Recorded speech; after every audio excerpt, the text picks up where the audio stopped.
Hi, welcome back. um, I've often been asked by people, what is the Gaia Method and where does it come from and who made it and where do you know these things from? First of all, the Gaia Method is my own modality. It's something that I have developed over a course of quite a lot of years.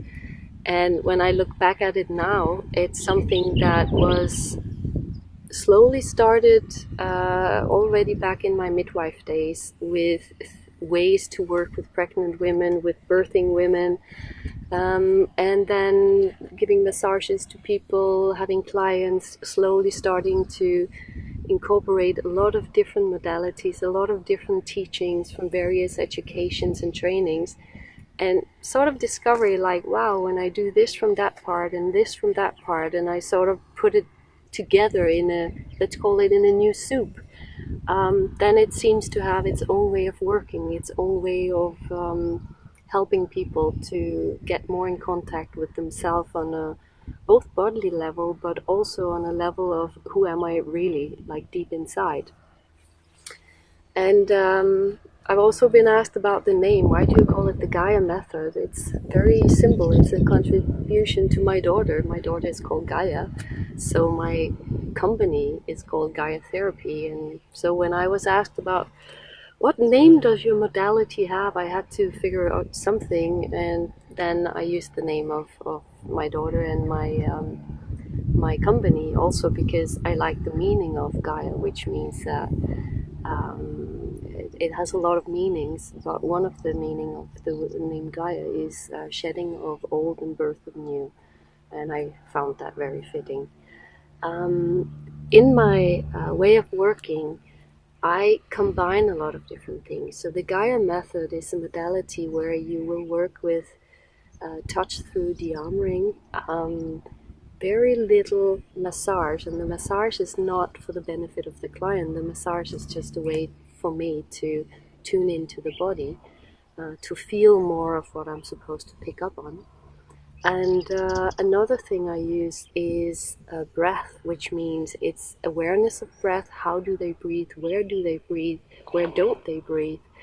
And knowing what this kind of breath pattern that the client might have does to the body, as well as being aware of me asking them sometimes to breathe in a specific way, because that way of breathing can help open the body more and can help them ground more in the body or just feel themselves more.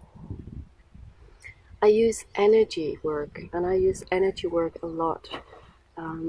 When you talk about touch in the form of de-armouring, there's many types of de-armouring out there. And very often when you hear the word de-armouring, it means pushing quite hard or maybe even really hard into the tissue.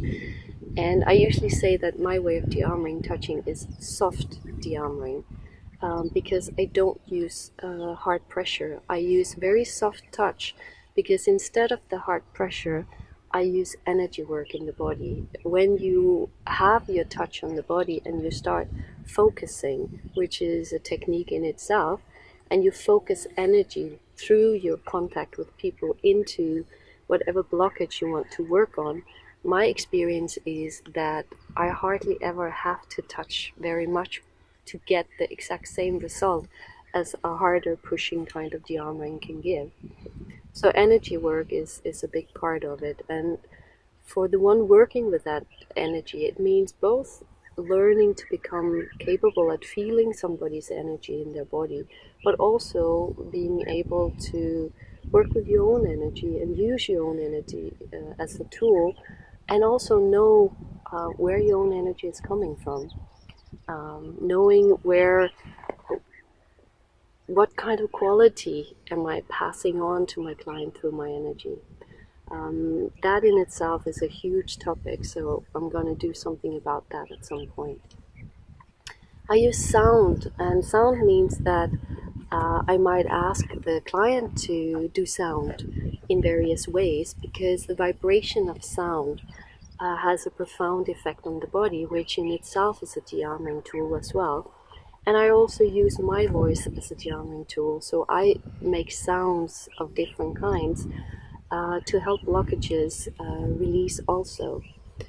And whenever it's needed, I also use therapy, and that is psychotherapy mostly. I have a very big focus on how to work with trauma. That is what I have sort of specialized myself in most of my trainings, is the more traumatic field within that. So both as a sexologist, it's sexual abuse and sexual trauma that I deal with. In my therapy education, it's also trauma. And that means that when you work with the body in the Gaia method, very often what people experience is that all the hidden stories are coming up. All those things that the body remembered, and very often that the brain didn't remember, those things will come up. And sometimes we can work with it through just the sound, the breath, the energy, the touch, in a nonverbal way. But there is also a cognitive side to trauma, so sometimes we also need to work therapeutically with it, meaning that when I work with clients one-on-one, I will mix all of these things into the same session depending on whatever comes up. Sorry, I have flies around me. And I don't do the same every time with the same person, because it depends on what's going on. It depends on what they need. So some sessions will be more therapeutical with more cognitive talk. Others will be way more energy work. Some will be with a lot of sounding, a lot of breath. And some will be more with the focus on touch. And some of them, it's really an equal mix of everything in one and the same session. So the Gaia method in itself is, if I am to put a short label onto it, it's body-oriented therapeutical modality that you can use to get more in contact with yourself through your body.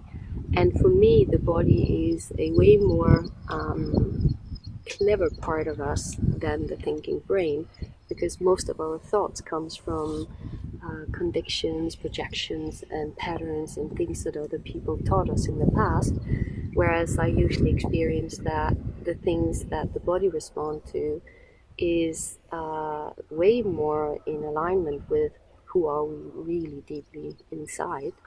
And then, of course, the body also responds with all the memories that it has suppressed that needs to be met and seen and faced. And that is a lot of what the Gaia method is about, helping people to meet themselves through the use of the body and through using the breath, the energy, the de-armouring, the touch, the sounding, and when needed, therapy. And doing all this with focus and intention and awareness.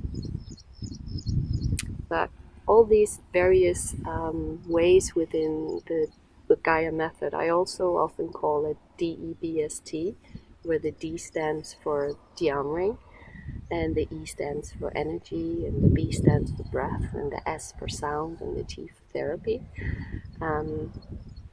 And all of these different topics, which is a basis in how I work, are something that we will end up talking about in different videos, to go more into the details of, okay, how do you then actually work with this? And yeah, I might also put small videos up that will guide you to do some different explorations on your own, to feel some of the things. But all this is in the future.